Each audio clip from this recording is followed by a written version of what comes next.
Borboletas, elas serão estudadas para auxiliar num diagnóstico de mudanças climáticas aqui no Espírito Santo.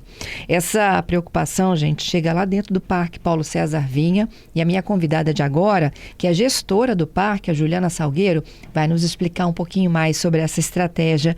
Ei, Juliana, seja bem-vinda. Bom dia, Fernanda. Obrigada. Juliana, as borboletas são um termômetro dessas mudanças climáticas? Isso, exatamente.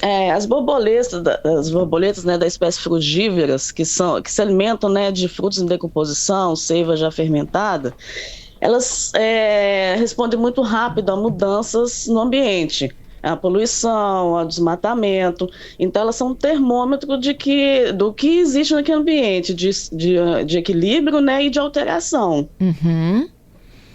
E como que vai se dar esse estudo? Então, o Biomonitora Capixaba, que ela é baseado no Monitora do ICMBio, ele avalia a saúde das unidades de conservação, né, através dessas espécies bioindicadores. E aí a gente faz as campanhas, que tem duração de 7 dias, no período final do verão, que é o período mais úmido e quente, né?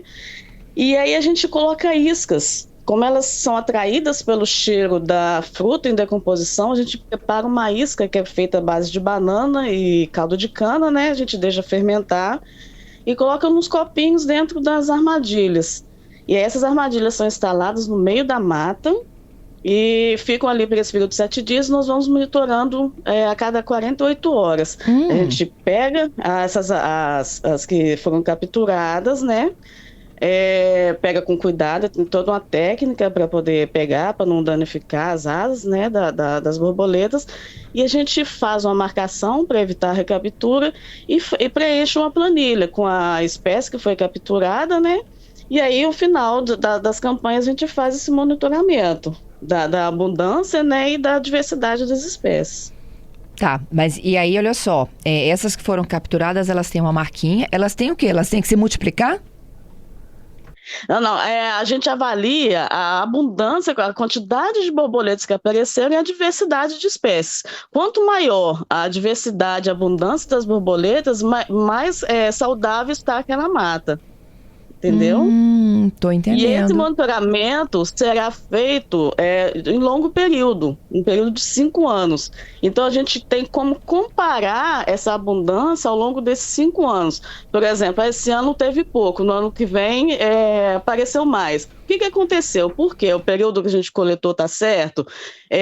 Aí no ano seguinte já diminui, sempre no mesmo período, né? O que aconteceu que provocou essa diminuição na abundância e na diversidade das espécies, entendeu? Essa avaliação que é feita anualmente, né? Que aí como ela tem uma resposta muito rápida à mudança no ambiente, a gente tem como comparar a diversidade e a abundância com as alterações no ambiente. Entendido. Juliana, você me falou também dessa misturinha que você faz para atrair as borboletas. Isso. Essa misturinha tem um cheiro de planta? É semelhante a pólen, alguma coisa assim? Que, na verdade, essa borboleta ela se alimenta de frutos muito maduros já em decomposição. Ela tem um cheiro já meio fermentado, entendeu? Como ela é feita de banana e caldo de cana, já fica 48 horas fermentando, e tem aquele cheiro mais adocicado, mais pro azedo, entendeu? Fermentado. Gente, a borboleta se alimenta de fruto? Essas espécies frugíveras, sim. Existe a que se alimenta de néctar, né? Você, Juliana. Pois existem as que se alimentam de néctar, mas essas específicas que são bioindicadores se alimentam de frutos em decomposição. Que lindo! Então, essa isca atrai muito, né? Ela é muito cheirosa, atrai muito essas espécies. Entendido. E como que é a diversidade de vocês aí?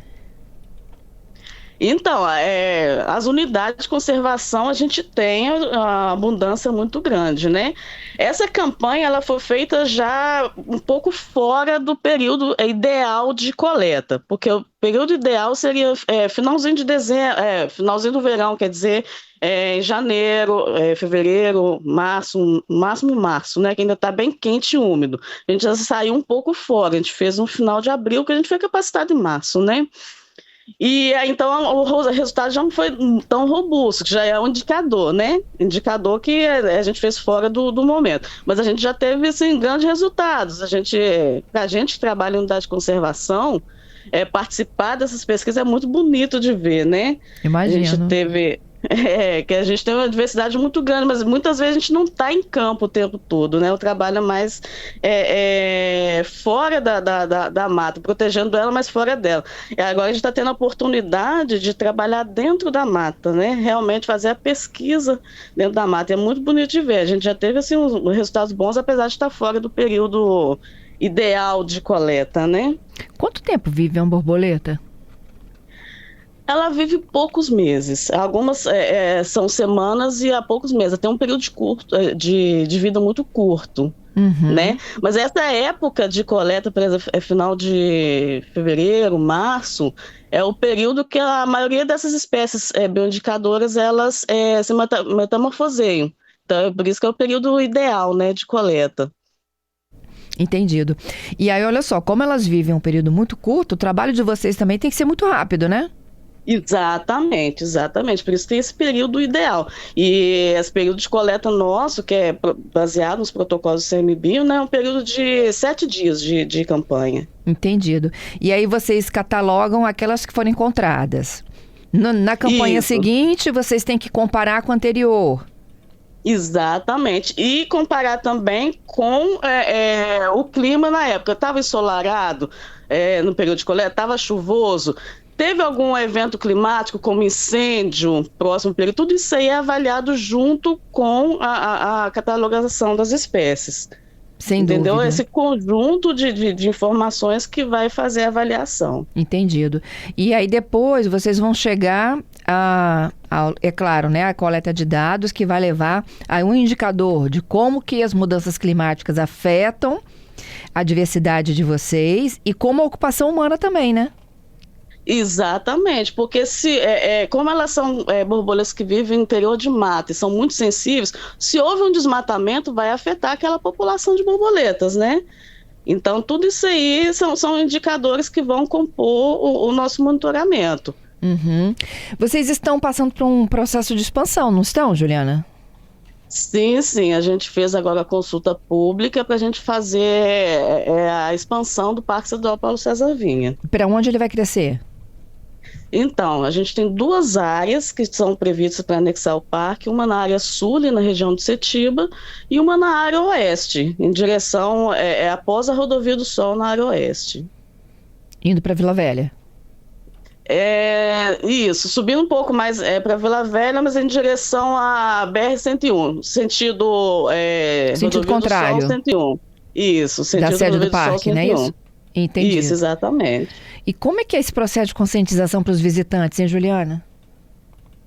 Então, a gente quer que o maior número de pessoas conheçam o parque, que é uma coisa que eu costumo repetir muito, que a gente ama o que a gente conhece. Então, a gente tenta divulgar ao máximo o parque, que trazer mais visitantes à unidade de conservação, para entender realmente em loco a importância da unidade, né? A gente faz muita campanha de educação ambiental nas populações do entorno, com as escolas que visitam a unidade, com os visitantes que são turistas, né? Porque a unidade, além da beleza cênica, ela tem importância ecológica, né? Importância no clima, da regulação hídrica. Então, quando a pessoa entende essa importância da unidade, ela passa olha que legal, aquilo me pertence, é público, eu posso ir lá e eu quero que as outras pessoas também conheçam, então eu vou para ajudar a proteger. Né? E é isso que a gente tenta colocar, plantar essa sementinha na cabeça dos visitantes, da população em geral. É isso aí. O que as pessoas precisam de saber, Juliana, para visitar o parque? O que pode, o que não pode, o que é muito bem-vindo? Então, o parque, a categoria de unidade de conservação parque, ela permite o uso indireto. O que é isso? Eu posso ir lá, posso visitar, aproveitar o dia, mas não posso deixar nada, nem retirar nada. Não pode deixar lixo, não pode levar um animalzinho de estimação, não pode retirar plantas, não pode tocar nos animais. Cheguei lá, olha que legal, vi uma capivara. muito bem-vindo observar de longe, fotografar, mas não posso tentar o contato, porque é um animal silvestre, né? Por que eu não posso levar o meu animalzinho de estimação? Porque pode ter interações que não são tão legais com os animais silvestres, né? Por exemplo, o cachorrinho não vai ter instinto de caça, né? Deixar lixo não pode.